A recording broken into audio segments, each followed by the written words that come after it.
Welcome for those who are here with us for this webinar, Fiduciary Fundamentals for PFP Students and Advisors Wanting a Refresher. I am Knut Rostad, President of the Institute for the Fiduciary Standard. With me today, we have Dr. Ron Rhoades from Western Kentucky University, who will take the majority of the time to provide this presentation. I will use the next just 3 or 4 minutes to give you an introduction as to the Institute for the Fiduciary Standard. We are a nonprofit that exists for the sole purpose to provide education, advocacy, and research on fiduciary principles and practices.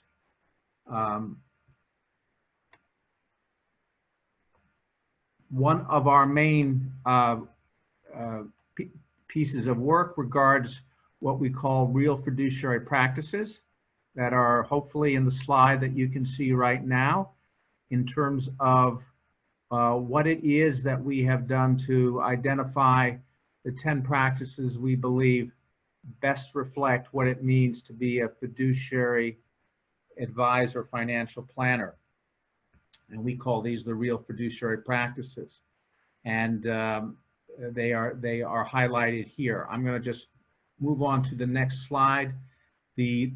What we've done with the real fiduciary practices is try to make it easy and straightforward for investors to separate advisors from brokers, as we have done in this in this picture that we came out with last year, to explain how brokers and advisors have different relationships. And in its essence, it gets down to the very simple idea that brokers provide incidental advice and sales relationships of 3, while advisors give fiduciary advice in intimate relationships, which is a term that comes from legal opinions in relationships of 2. And so that's one way that we have tried to explain what this means. And then another way that we've also done is to compare the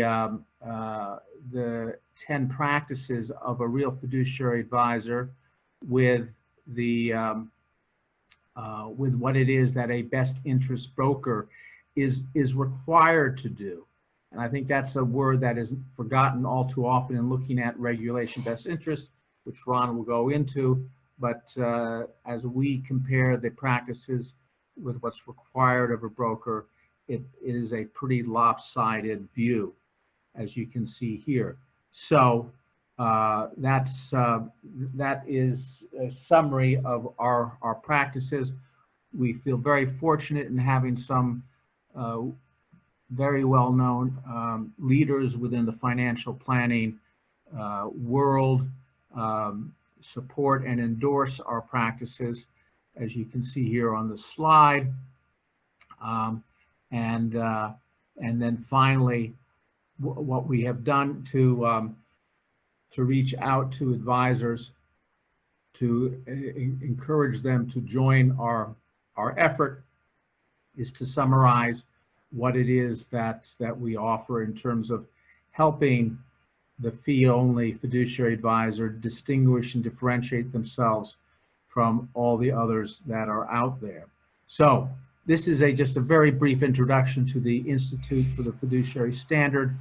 With this introduction, I will hand over the microphone and the baton to Dr. Ron Rhoades.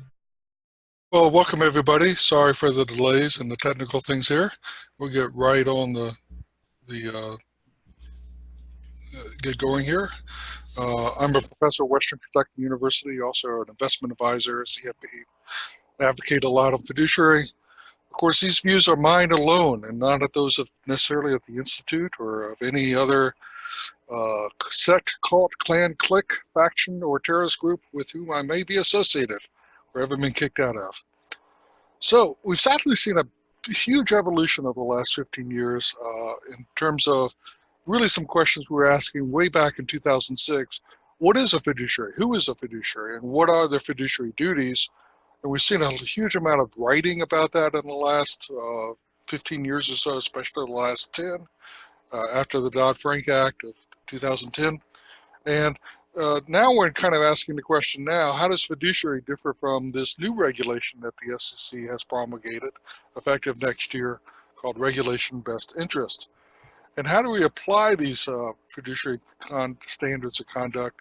And how do we apply bona fide fiduciary standards? That's probably the thing for the future.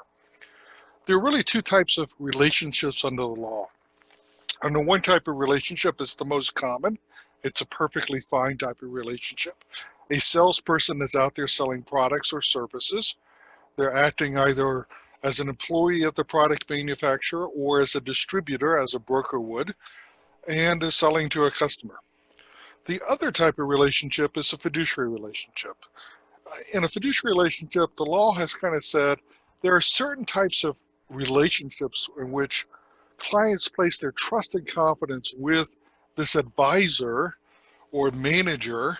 And in that type of relationship where there's a big disparity of knowledge and expertise, where the client does not necessarily understand a lot of what's going on, where public policy says this is important for people to have this type of trusted advice, that's where we see fiduciary relationships pop up under the law.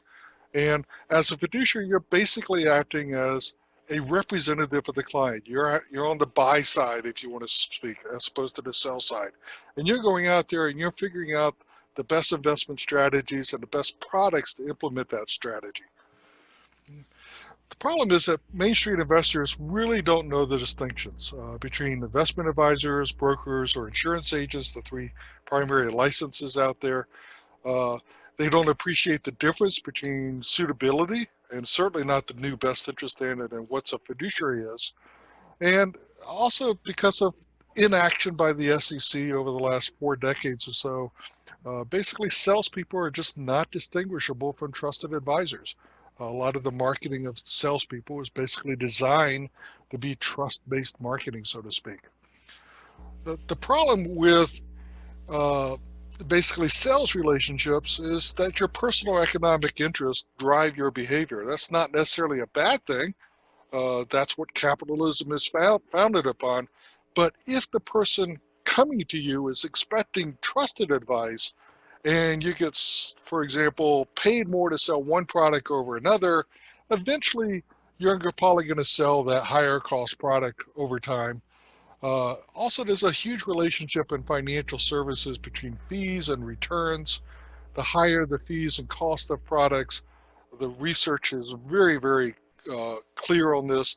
The lower the long-term returns of that product, all other things being equal. So basically, brokers are salespeople. Again, there's nothing wrong with being a salesperson. And they have this suitability requirement. And under the current suitability duty of care, basically there's 3 aspects of it. One is reasonable basis suitability. And that basically means that this product must be, after doing some due diligence, must be suitable for at least some of our clients. All right. And an interesting case that came up about a year ago from the SEC, basically registered representatives at Category Grant, a broker-dealer firm, basically started recommending triple leveraged exchange-traded notes. And what's interesting in the order relating to this is basically the representatives did not research what they were doing. They didn't understand the risk involved of the products. They didn't read the prospectus, not even some of them the summary fact sheet of that. They didn't read the warnings that were present as well. They basically failed to do due diligence themselves. And without this information, the representatives could not form a reasonable basis to believe that buying and holding this triple leveraged exchange traded note was a suitable recommendation for their retail customers. And as a result, they were basically fined. The lesson basically here is never recommend a security, either as a broker or as an investment advisor or insurance agent, unless you fully understand its characteristics, both the expected returns that you're likely to see, the volatility of those returns, and all the other risk related to that type of security. And of course, there's all different types of risk out there in the marketplace, and how they correlate to returns of other asset classes is just as important. Also understand all the fees and costs of products as well, including fees and costs that aren't included in the annual expense ratio of a fund or an ETF. Another lesson I'd say is don't rely on your firm, your brokerage firm, or investment advisor firm for that matter, to do the due diligence for you. Always double check, do your own due diligence. Be able to explain that product, be able to explain every line of that prospectus. Another type of suitability, the second prong of suitability, is customer specific suitability. Basically, it says, okay, this is a product that's good for some of my clients. Here's the question, is this product good for this particular client? And a lot of times you'll find, here's an action a couple years ago involving, of course, an elderly person, a senior citizen, 67 years old, all right? Basically, this person came in and the broker sold 4 variable annuities, 2 with the Hartford, 2 with Pacific Life, totaling $840,000. Right? And then, just a couple years later, the broker met with the senior at her home again, gave her a portfolio summary and said, we should surrender these annuities, these variable annuities, so that we can put your money into this 54 Freedom Fund, which was going to pay a commission of about 10%. Actually, because of surrender fees, the amount that came out of the 2 variable annuities was actually less than was anticipated, but the money was still invested. And basically a lot of little facts here, but basically it says half of her assets were invested in one company, an extremely high risk strategy, really for anybody, not just a individual person. Incurred expenses worth nearly 8% of the value of her variable annuities in surrendering them. Did not learn about the commission that was being paid here, which drove down. Basically, this broker, who was in the industry for 25 years before he voluntarily resigned and got out of the industry here, did not have a reasonable basis for recommending this particular product or security in this case to this particular customer. So the lesson is, know what clients an investment product might be suitable for. If you're going to sell, for example, variable annuities and other products with surrender fees to senior citizens, be aware of the huge ramifications in terms of the regulators looking at from a standpoint of liquidity concerns. And also be aware of the need to diversify, understand what clients a product might not be suitable for, and certainly know your client. That's part of the FINRA rules. The other is quantitative suitability. The third prong is suitability, and basically just here an example of someone, two registered representatives who were buying and selling a huge amount in customer accounts, very high turnover rates. There are ways of measuring this, and they actually measured turnover rates and what's called a cost to equity ratio. That's kind of a measure of how you determine whether trading is excessive, and clearly here it was. And basically, anytime you trade a security, there are costs involved. It's not just a commission. Sometimes it's going to be a principal markup or markdown, or bid-ask spreads, certainly on stocks. There can be bid-ask spreads on exchange-traded funds even. There can be some other costs relating to trading.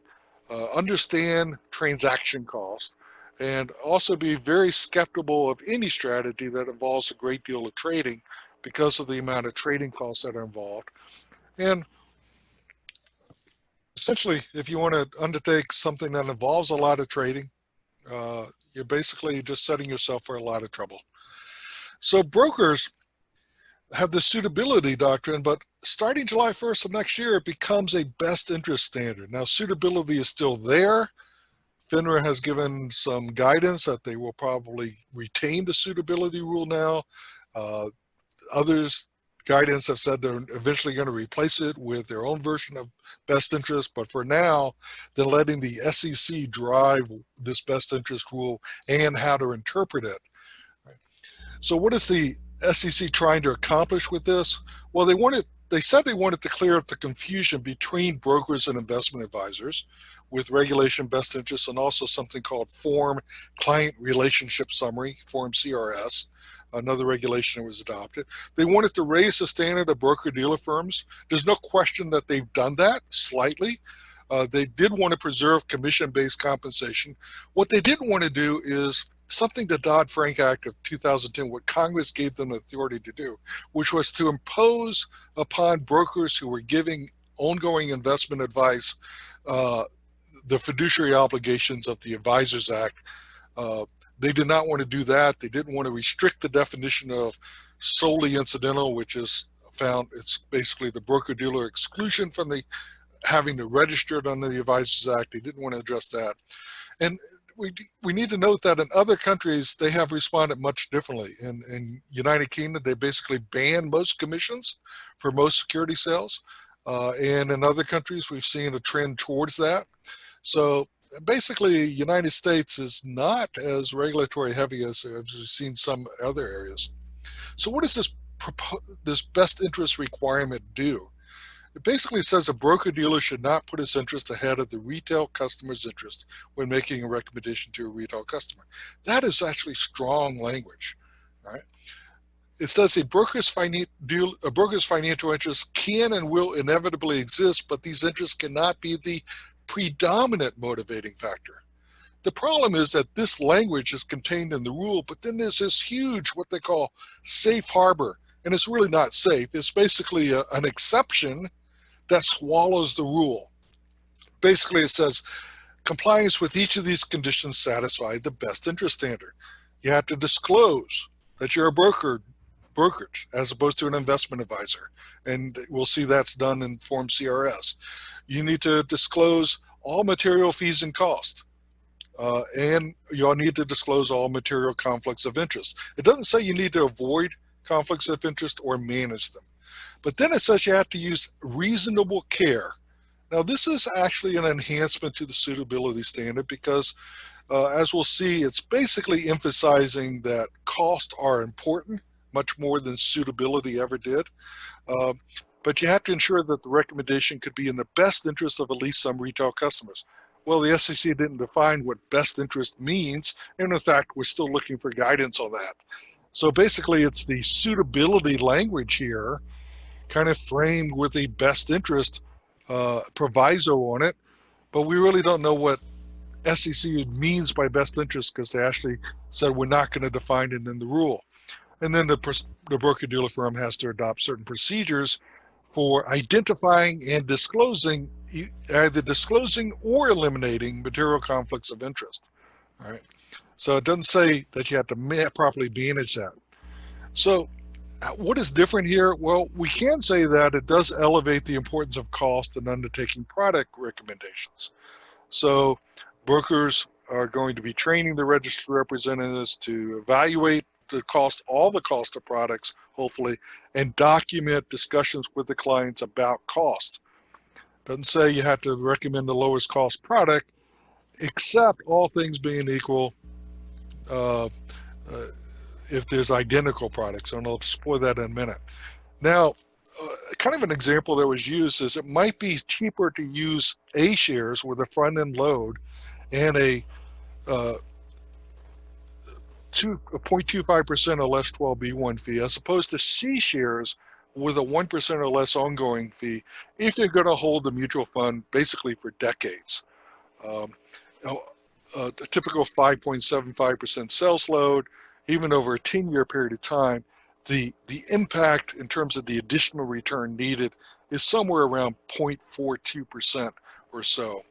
And that's not counting the additional 0.25% 12B fees. C shares just charge a 1% or less with that. And basically in saying if you're going to be trading in and out of funds, you maybe want to use C shares. If you're going to be buying and holding, use A shares. Buying and holding a long time. But the problem with that is if you're if you're running an investment portfolio and you're using funds with specific asset classes, well, modern portfolio theory, the way it works is combining different asset classes, but also rebalancing. So unless you're doing this all in a fund family where you've got free rebalancing privileges, you could actually incur some additional cost. I would also note that the average holding period of a mutual fund currently is, for equity funds, 4 years or less at this point. So the question is, the duty of care found under Reg BI, is that really just about disclosing fees and costs? Probably it's a little bit more than that in terms of trying to figure out what product or what class of a mutual fund, for example, might be better for a client. Hey, Ron, can I jump in just for one and ask Sure. one question on this disclosure of fees and costs? Let's be clear. The SEC chose explicitly not to require that the actual fees and costs have to be disclosed. What the SEC has said is that you've got to disclose what is basically a price list. I mean, I think that's sort of a big point, because it is the point that it's not that all of a sudden customers or brokers will find out what they're actually paying or even a good faith estimate. They'll be given something that is sort of like a price list, as opposed to, as we know, Ron, many RIAs will actually tell clients what it is that they actually paid. So this whole thing about disclosing fees and costs, I think it's been overblown by the SEC, and it doesn't really get to the actual fees and costs. You get to a price list is basically what it points. Anyway, I just wanted to throw that in. Well, I think you're right there, Knut. I also think that when you disclose fees and costs, the disclosures can be found in different places. We also, as we all both know, clients do not read disclosures. Yeah. And even when they're giving them face-to-face, they discount the information in disclosures. Once you put your trust with somebody, you're going to discount basically other things that they tell you. In fact, some nice research out there from Daly and Kane that basically says, if you disclose a conflict of interest to your client, or your basically the client trusts you more at that point, which is kind of interesting.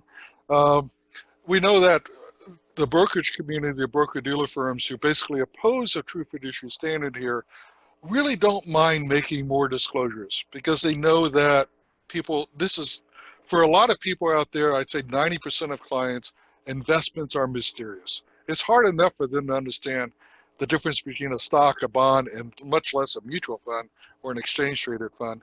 And when we're getting into some details here, they just don't get it.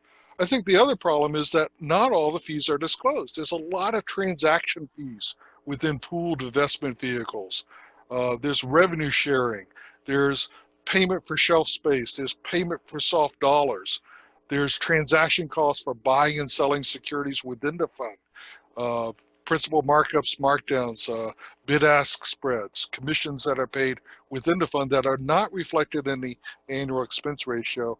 And even a lot of advisors that might have been trained to even estimate what those are. Yeah. So we definitely have problems here. And here's a case of an S&P 500 mutual fund. And basically, if everything about these S&P 500 mutual funds were identical in terms of their tax efficiency, securities lending revenue that was received by the fund shareholders, if that was going on, no soft dollar payments, basically everything was identical, then in that case, basically the SEC is saying, you can't recommend the higher cost Fund A, you need to recommend Fund B. But as we know, that's not the case often, because basically what the SEC is generally saying is the higher cost of the security or strategy is justified based on other factors: investment objectives, characteristics, liquidity, risk, volatility, likely performance, and all of that. And although costs have a greater emphasis on the regulation best interest than they did under suitability, basically you look at all of these other factors, and my guess is justifications will come up to basically have to be able to sell higher cost products. It'll probably be the subject of quite a bit of litigation under regulation best interest going forward. Another thing that Reg BI does is it requires disclosures of fees and costs. As you said, Knut, not everybody's going to understand those disclosures or even receive them in a format that is likely to be understood. Any limitations on services offered, and also disclosures of the conflict of interest. Not necessarily a disclosure of the ramification of the conflict of interest of the client, just that I have this conflict, here's a general description of it, and the like. So the disclosures are more detailed than required under suitability and under other current law. So for example, you're required to say, hey, am I acting as an investment advisor, broker-dealer, or a dual registrant? What type of duty of care am I held to? Well, we'll discuss the fact that that's really messed up right now in terms of disclosure. The existence of any conflicts of interest, but not necessarily how they're managed. And another impact is that sales contests will be limited. It used to be there'd be a lot of contests to say, if you sell so much of this variable annuity, you get to go on a trip to the Bahamas or something like that. A lot of those sales contests will go away. There will still be long-term sales contests, like bonuses might be awarded if you sell over the course of a year so much general product or so much, you have so much general business, but specific contests to sell specific products are probably gone by the wayside.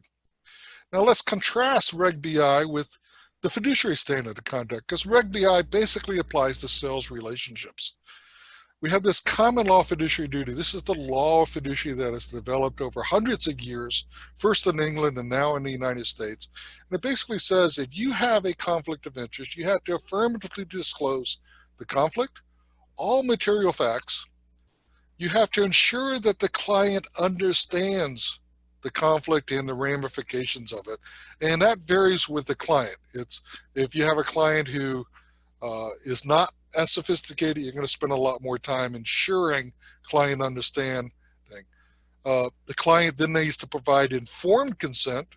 There's no ability to waive fiduciary duties, and mere consent is not enough. It has to be informed consent. I'll touch on that in just a minute. And even then, the courts test it and say, was this transaction substantively fair to the client? Now, this is actually the best interest fiduciary duty of loyalty. There's another sole interest fiduciary duty of loyalty that is found under ERISA, in which you're basically not supposed to have any conflicts of interest at all, unless under the Department of Labor rules they grant an exemption for you, a class exemption most notably. The SEC also came out of interpretation of the fiduciary duties for investment advisors. And interestingly enough, I think they omitted two big things there. One is client understanding required to be assured by the investment advisor. No, they went back and said only what a reasonable client would understand, not what that specific client would understand, which I think is a real weakening of the fiduciary standard. Because if you don't have client understanding, how can you find informed consent? How can a client actually be informed? And there is no mention in the regulation or the interpretation of the fiduciary duty that investment advisors have a duty to ensure that the transaction that is proposed remains substantively fair to the client. That is a test that judges use. So basically, if it was a bona fide fiduciary standard of conduct, as Dan Morzan has often pointed out over the past 10 years, no client would ever provide informed consent to be harmed. And I think there's a lot of truth to that statement. Where does all this come from? Where does the SEC's interpretation come from? They basically have adopted most of the brokers' legal counsel interpretation of what the fiduciary standard is. It's all based on the SEC versus Capital Gains Research Bureau. It basically says if the client provides consent, then the client is stopped, prevented from later saying he or she did not understand the ramifications of the conflict of interest. Basically, you can disclose away a conflict of interest and get what's called mere consent, and that's enough. Fiduciary advocates look at that opinion and probably in a different way. They basically, the brokerage firms' attorneys were looking at the facts of that case where the SEC was only complaining in that case that the defendant had not disclosed a conflict of interest. And even the Supreme Court said, we could go further. Right? It wasn't a case in which the Supreme Court defined the parameters of the fiduciary duty. They were just applying fiduciary law to the specific facts of that case, where the SEC only wanted disclosures. And basically, under a true fiduciary standard or bona fide fiduciary standard, conflicts of interest, even after they're disclosed, must be properly managed to keep the client's best interest paramount. It's a tough standard, right? It means that there might be circumstances in which you as an advisor might receive additional compensation. For example, you're selling out of your own inventory fixed income securities, and you might get additional compensation. The question is the client harmed by that? Was there a better deal in the marketplace, for example? Right. So Reg BI, just to go back, is really mainly about disclosures, and these disclosures are intended to ensure whether they're working with a broker-dealer who must act in their best interest or a registered investment advisor who must act as a fiduciary. If we look at Form CRS, the mandatory disclosures starting next July will say, this is for SEC, for brokers and SEC registered investment advisors. For brokers, when we provide you with a recommendation, we have to put your best interest and not put our best interest ahead of yours. That's the same language for investment advisors, right? Then it continues, at the same time, the way we make money creates some conflicts with your interest. And the same language is used for investment advisors. So basically, what did the SEC do here? They basically merged, blurred the lines between brokers and investment advisors. And my big problem with regulation best interest is its title, right? The word best interest has been used in thousands of court cases here in the United States and many more around the world to describe the fiduciary duty of loyalty, which includes a requirement to avoid conflicts of interest, to not profit from your client. In fact, 184 court cases use best interest fiduciary and investment advisor in the same case. So if you basically, the term best interest is basically the common way of saying that someone has a duty of loyalty, they act in your best interest. That is the way the courts have always worded that. That's the way consumers, I believe, understand it. And what the SEC done is basically taken the term best interest and redefined it as something a lot less. And in the process, created a lot of confusion. So I actually called Reg BI, as again, Dan Morsan and others have said, Reg BS, but I also called it the greatest securities fraud in history, because it's really a gross misrepresentation of the fact that brokers can now say to their clients, customers, I have the duty to act in your best interest, when in fact the legal definition of best interest and the consumer understood definition of what best interest mean is not the same as what the broker is saying. So how did the SEC adopt it? Well, there were a lot of pressures on the SEC to adopt a fiduciary standard, and broker-dealers didn't want that to happen, so their lobbying organizations came up with this regulation best interest proposal. FINRA endorsed that, and then they got a new SEC chair in with a new administration that basically acts for Wall Street's interest and doesn't really consider consumers very much. And that's very common at the SEC. There's kind of a revolving door between Wall Street law firms and Wall Street broker firms and the staff at the SEC. It's really going to take a strong independent SEC chair to fix all this. So why did they adopt it? Well, first they want to preserve basically the profits of broker-dealer firms and of asset management firms. If you're got a whole bunch of fiduciaries out there who are shopping products, they're going to shop for lower cost products. And that was causing insurance companies and those who hedge fund managers, as well as mutual fund managers, ETF providers, to basically lower their fees and costs. A lot of market pressure on them to do that. Also, the Department of Labor is now addressing its fiduciary standard. And if the SEC called it a best interest standard, now the Department of Labor can come out with a class exemption to the sole interest standard.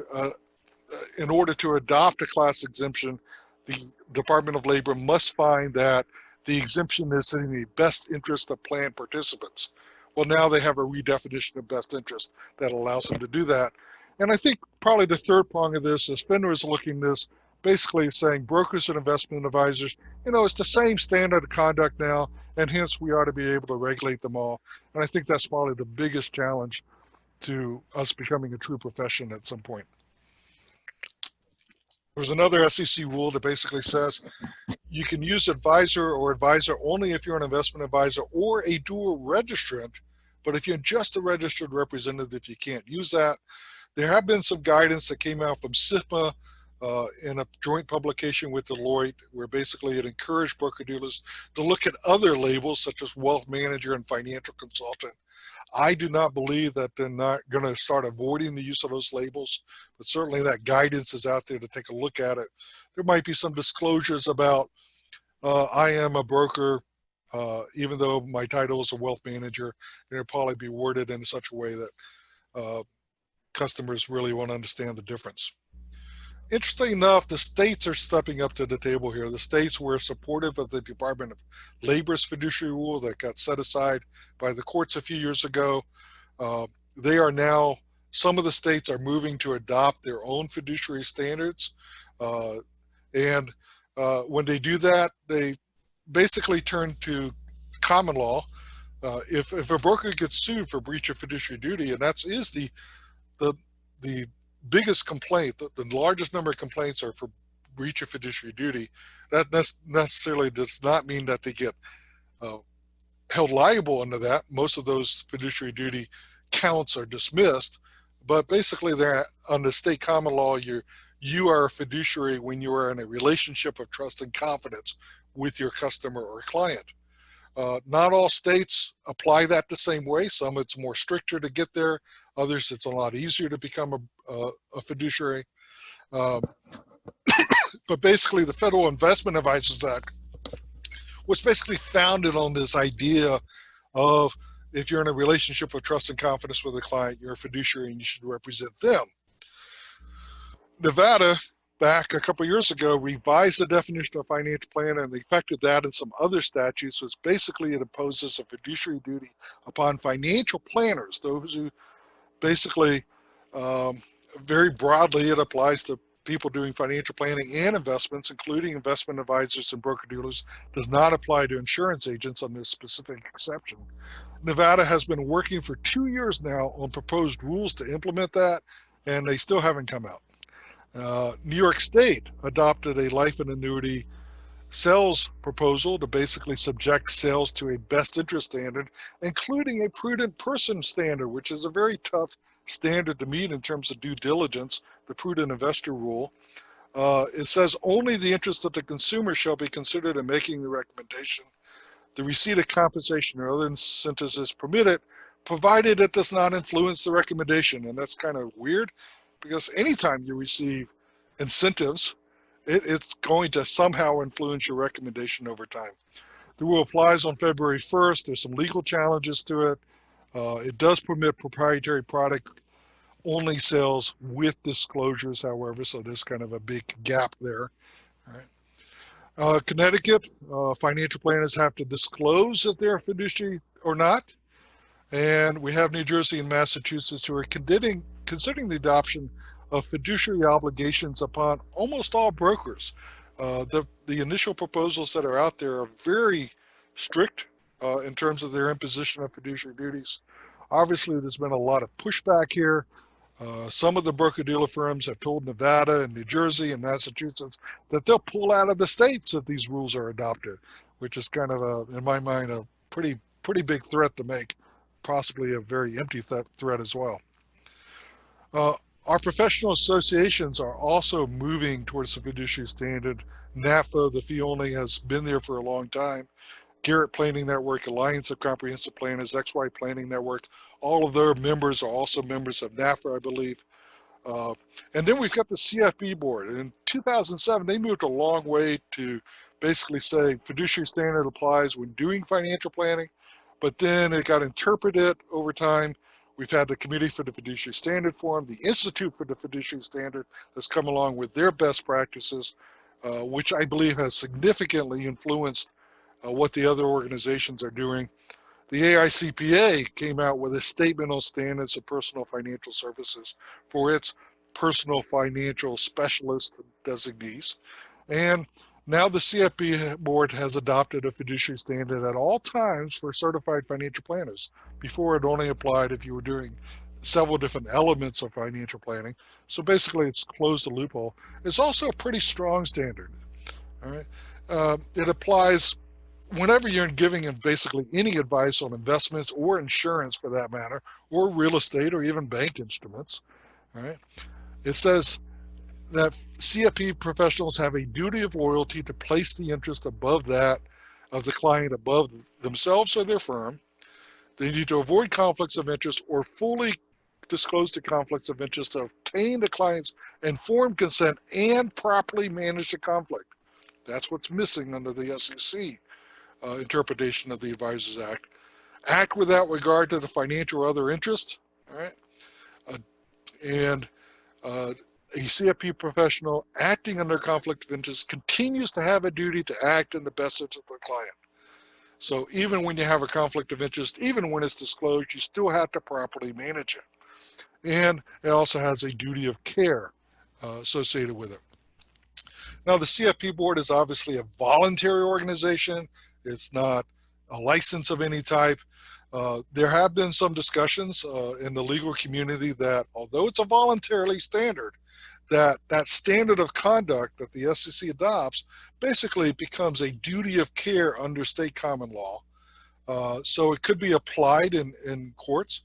FINRA may also have grounds to enforce it, basically under the just and equitable principles doctrine. And as a result of the CFP board adopting these standards, some broker-dealers have threatened to not permit their brokers to maintain CFP designation. And we're not sure how that's going to work out because the standard is not subject to be enforced until July 1st of next year, even though it's enforced now. It's actually, people are bound by it for it now. But also the standard is not one, it says expressly in there that the standard cannot be used as a standard of care in private litigation. I'm a little suspect of that. I think a lot of legal counsel is as well. Can a captive insurance agent abide by the CFP board's tough fiduciary standard? Well, Northwestern Mutual came out with basically their 8-page disclosure for their CFPs. And it basically says, I am extensively trained. I am held to strict ethical standards. All my advice is in your best interest, and I will be transparent on how I manage those conflict of interest. So I'm going to kind of give you a brief summary of some of these pages, not all of them. Hey, Ron, yep. We're at the top of the hour, so. Okay, real quick. So I'll just say, basically it says, recommend proprietary insurance. Yes, you can do that. I possess economic incentives to sell you expensive products. I can receive cash bonuses if I sell enough products each year. I can receive a higher level of commission if I sell my firm's proprietary products. I'm incentivized to sell more expensive products to you. And if I do sell non-proprietary products, my firm receives revenue sharing and other fees. To my mind, if you were a captive insurance agent, I think the better disclosure is there's absolutely no way I should be able to say that I act as a true fiduciary, but I'll say it anyway. Your interest and mine align. And so what do we have here? A lot of blurring of the lines, this effort to harmonize. I have always thought that there ought to be fiduciaries, there ought to be salespeople, they ought to be clear in the mind of consumers what the difference is. I haven't ever really advocated that everybody be a fiduciary, but if you're going to give ongoing investment advice, you should be a fiduciary. In the marketplace, there has been a dramatic move towards fee-based accounts, and that has continued. And the shift away towards fee-based pricing, away from commission, has been documented in a lot of studies. The market share of basically commission-based firms is going down. Wirehouses as well as some of the broker-dealers, and the market share of independent registered investment advisors has been going up as well. Another trend, especially students should know, is that 18,000 fewer advisors are likely in the future. Where is that growth of advisors coming from? It's coming from RAs, independent broker-dealers that basically don't do underwriting. A lot of the broker-dealer channels, the insurance and the wirehouses are basically losing advisors at this point, and that's driving demand.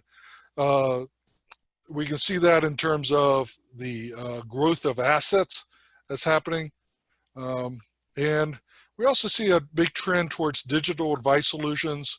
Obviously, a lot more money is pouring into the lower cost shares. Part of this is driven by the fact that we have more fiduciaries who are out there shopping and giving advice on lower cost products. But we also see that firms continue to add financial planning services to their investment management offerings. There's some really big firms out there, private office firms, other wealth management firms who basically just do investment management for their clients. But most of those are adding retirement income planning, financial planning to that, and that's driving the demand for financial planners. So what's going on out there, and the consumers are basically asking questions more than they used to by far. Are you a fiduciary and are you a certified financial planner? I'm hearing that from people who come to my small firm and also people who go to other firms. What's going to happen in the future? If we have a Democratic administration, I expect the Department of Labor will adopt a new strong fiduciary standard, and then it really depends on who's appointed as the chair of the SEC. It is quite likely that we would see regulation best interest rescinded and replaced perhaps with a strong fiduciary standard for brokers who provide personalized investment advice to clients. And I really think that over the next 5 to 15 years, fiduciary will apply to most activities out there as well. So thank you very much. Thank you, Ron. You covered a lot of material in a very short period of time, and I like your dancing bear. If there's anybody left on that has questions for Ron, please speak up or speak out. You've got the floor.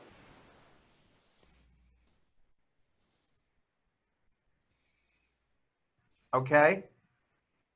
It looks like that we've outlasted our audience, Ron. Okay. Well, thanks to everybody for being part of this, and hope to hear from you or see you at a conference sometime in the future.